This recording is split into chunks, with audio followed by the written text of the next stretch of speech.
I'll remember to introduce. Hello, I'm Trevor. And oddly enough, this is my first ever public reading of a creative piece. I don't say that for any extra sympathy. I say that because now you all know in the future you'll be able to say, like, I was there when. All right, so I'm going to read what I would call an essayistic contemplation.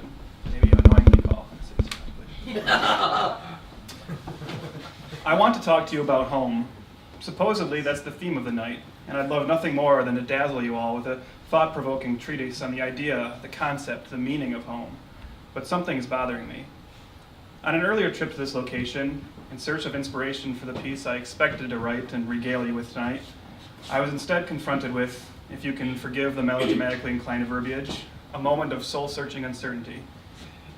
This idea of replicating your childhood home, of having that much distance from your past, that the notion of revisiting it can be an actual artistic excursion, this to me suggests a life truly lived.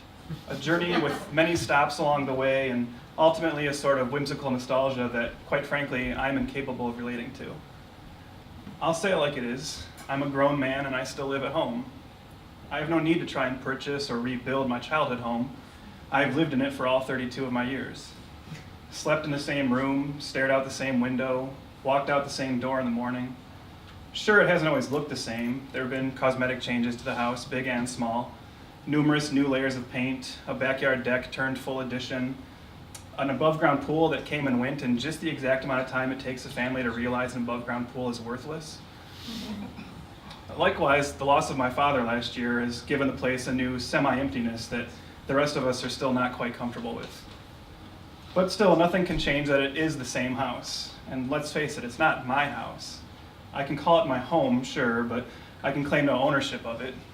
It is my parents' house, and even now with one of them gone, it remains theirs. I live there because I'm allowed to. No rent is paid. In fact, the only money involved in the equation are the massive amounts I know my parents spent on me over the years. I'm egotistical enough to believe I was worth it. I'm realistic enough not to give any of you access to my mother to confirm this. There's apparently a name for people like me, millennials. Misleadingly futuristic. The word might send a shiver down the spine of some of the older listeners tonight, especially those with their own grown children refusing to leave the nest. All right, yes, technically the word only refers to those born in some unspecified time frame between the early 80s and early 2000s. But look it up sometime and you'll primarily see a distressing amount of attention paid to the number of young adults from my generation still living in their parents' home, written of as a vast horde of shiftless adults, locked in perpetual adolescence, avoiding ambition like it was kryptonite, avoiding that one last crucial step out into the real world. The statistics of how many my age are still living at home, especially compared to previous generations, are pretty damning. Many of the articles use the word staggering a lot when referring to the numbers. That's not a good sign. It's hard to feel good about your standing in life when the preponderance of others like you is solemnly referred to as staggering.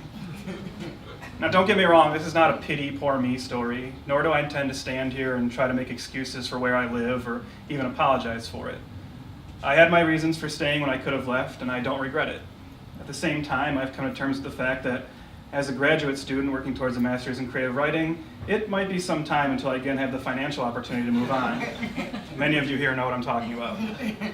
I can live with that, but still, I know the stigma that hovers over those my age who are not out there on their own, who remain at home long past what is typically considered the agreed upon get the fuck out of here point in life.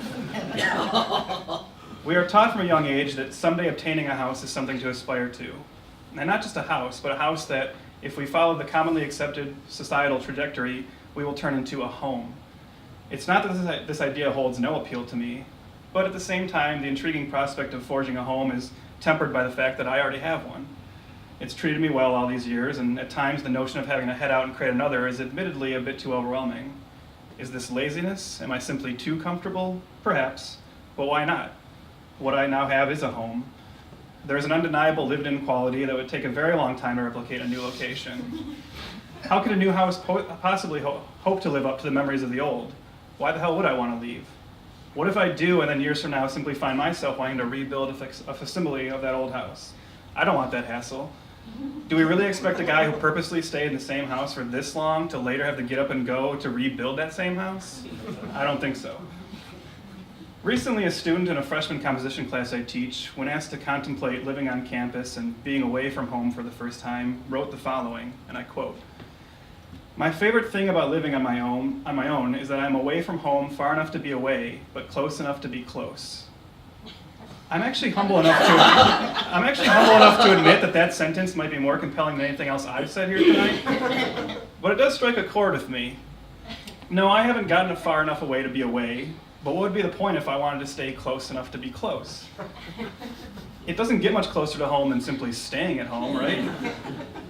I've never had the opportunity to look back on my childhood with wistful longing, the home of my childhood with wistful longing. And while I might somewhat look forward to the day when I can do so, I'm in no real hurry. Does this represent a life unlived? Does it mean I'm a failure? I don't exactly know. I'm not here tonight with any real answers about whether a person's success or failure can be measured by how many locations they have lived in, or even if they have ever just gotten away from that first one. But I do know that tomorrow night I will enjoy a free home-cooked meal, lay down in a very familiar bed, and fall asleep to the sound of the same creaky water pipes that have comforted me for over 3 decades now. That's something. That's home. Thank you.